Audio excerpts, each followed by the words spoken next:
Hey sports family, so we'll be doing another waiver wire pickup for fantasy football in week 3 of the 2025 season. And yeah, let's get started now. First up, we're going to do quarterback. Let's get it. So one of the most surprising quarterbacks in the league right now is Daniel Jones of the Indianapolis Colts. And he is the #1 waiver wire pickup. And the reason why is this. Reborn in Indy, heavy use in RPO, in design run, dual threat QB with a rushing floor that keeps him fantasy relevant even on off passing days. His role locked in starter has Michael Pittman Jr. and Josh Downs as reliable targets. Easily. Last week he proved me wrong. I think he proved a lot of people wrong that yes, with a really good defense in the Broncos, he pretty much outperformed them 100%. So definitely pick up Daniel Jones right now because I think he's definitely going to be comeback player of the year if he stays like this on this level. Next up, Jake Browning, Y at Burrow out and Browning inherits Chase Higgins. Next up is Jake Browning Bengals, Y at Burrow out and Browning inherits Chase Higgins and the backup running back. And pretty much he doesn't need to be a star, just reliable. And also the role is safe QB2 with occasional QB1 week if Cincy leans on the passing game much more than the running game. I agree. I feel like he's one of the most, easier dark horse pickups for the QB position because, you have, I'm stuttering. You have really good players around him, Chase Higgins, and then the backup running back and good tight end as well.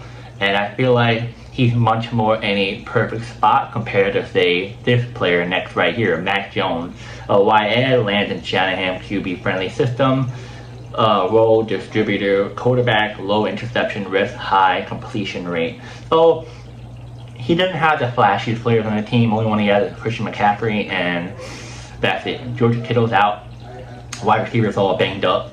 So it's kind of like a little bit of a risk, but you kind of are in a safe place because 49ers offensive line is a little bit, it's pretty good, I would say, but you just don't have good reliable player to throw it to. I wouldn't really review them, but you have to go ahead. Like you really have to, and you're stuck with nobody else that's good. Next up, another player, the same one. If you have to, pick him up. It is Marcus Mariota, Commanders. Y at Daniel Jones' knee injury means Mariota steps in. He's not flashy, but rushing upside makes him worth a desperate add. Short-term starter, that's his role. So, yeah, same thing. If something happens to your quarterback, pick him up. Especially if Jaden Daniels not playing this week, definitely pick him up if you're stuck with it. If I had to choose Matt Jones or Marcus Mariota, I'm going to say I'm leaning towards Marcus Mariota a little bit more because he has more of a players surrounding him. I feel like it's much more safer. Yeah. Now let's move on to running back. I can't pronounce his name, but he is the second running back behind ETN. So YN, Tank, Big Spy, my apologies, but traded from the Jaguars to the Eagles. So his usage bump and clear role behind ETN is much bigger now. So getting passing down to work and some carry. His role RB2/3 with upside if ETN gets banged up. I'm going to say don't really flex him. If you have to flex him and nobody else good, flex him. But it's a little bit of a risk because there's going to be some games that he may not get the ball as much. So you're not going to get that much out of him. So try to avoid him if you can. Next up we have is the another second string behind the first string, Cam Scatterboo, the Giants running back. YN used near the goal line, already stealing short yardage touchdown, role change of pace, and a good running back behind the starter. Just know a lot of these running backs are just like backups. So I think it's the best thing for you to do is that get the starter's backup running back that you know to be reliable, and also if the starter tend to have an injury history, because what if your starting running back is out and then all of a sudden another guy is out and then you have them as your plug-in and they're the starting running back for that team and you're set. You don't have to worry about too much. Or what if your opponent has that starting running back and you have your backup and say Barkley's out, you already have Barkley's backup running back, so you're pretty much set, and they're the one losing and you're the one winning. So always do that. Next backup running back is Tyler Algier. Falcons solid standalone flex play even with Bijan healthy. If Bijan misses time, Algier is a RB2 lock. Roll 10 to 12 touches per game with red zone work. 100% add him. He's the number one running back I would say add on the waiver wire. Really good. This past weekend did amazing. I was shocked. He's like 15, 20 yards back to back or 10 yards back to back. It was really impressive. Definitely add him. I feel like he will do a lot for the Falcons if Bijan misses time. Even if he doesn't miss time, I feel like he's still a good flex play if needed. But like I said, don't always use the backup running back in your flex, only if you have to. And last but not least, last running back, Blake Corum.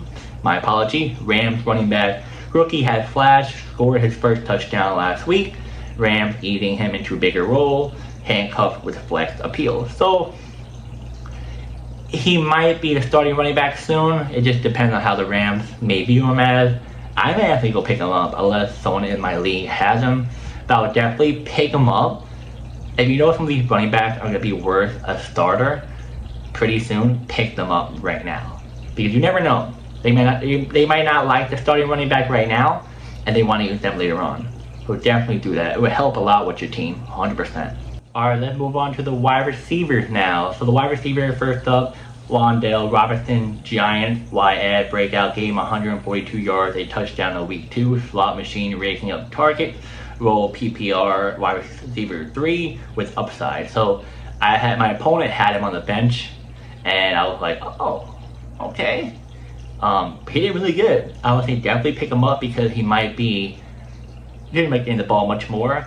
Not as much as Malik Neighbors, but I think up there with him. We definitely add him on the waiver. Troy Franklin, Broncos, YAD rookie gaining trust, stretching defense with speed. Boomer bust, wide receiver 4 with best ball appeal. I 100% need to pick him up. You need to pick him up as well. I just saw him on waiver wire. I think his projection 14 points, something like that. So it's a lot for a wide receiver that's on the waiver for my league because we're very selfish in our league. But definitely pick him up because it looks like Bo Nix is aiming for him much more than Cortland Sutton. I'm not saying Cortland's going to be losing a lot of the passing, but I feel like Troy is gaining a lot of Bo Nix's trust. So definitely pick him up right now. I hope I get him. My list is at the bottom, so I highly doubt I'll get him, but I just pray I get it. I pray I get him. Now next up, Romeo Doubs, Packers, YAD, Reed injury opens up target, strong Rappaport with Jordan Love, wide receiver 3, flex in all formats. So yeah, pick him up. I wouldn't really rely on him totally because you have to build trust with this wide receiver that's on your team first. I'm not saying about Packers, but I'm saying your fantasy team. I'll use him just as a flex if you have to, but I wouldn't automatically put him as your wide receiver 3 or 2 right now because you don't know yet. I wouldn't put my all my eggs in one basket, but if you have to, put him in your team as a starter. But in general, leave him on your bench. Another Packer, can't pronounce the name, last name is Wicks. Next in line after Dobbs, explosive athlete, flashes, playability, deep league stats. Same player, I think he's more of a flex / bench, more than Romeo Doubs, more of a wide receiver 3 in flex. So Dobbs might get more of the targets compared to him, but add him as well, just in case. Another player, once again, I think most of you already have him. Cedric Tillman, Browns, Joe Flacco, trust him on intermediate routes. Wide receiver 4, stash, flex play in deeper league. 100% don't have to explain it. You guys checked out my last video. I pretty much said why he's main target for Joe Flacco right now looks like, besides Jerry Jeudy. So,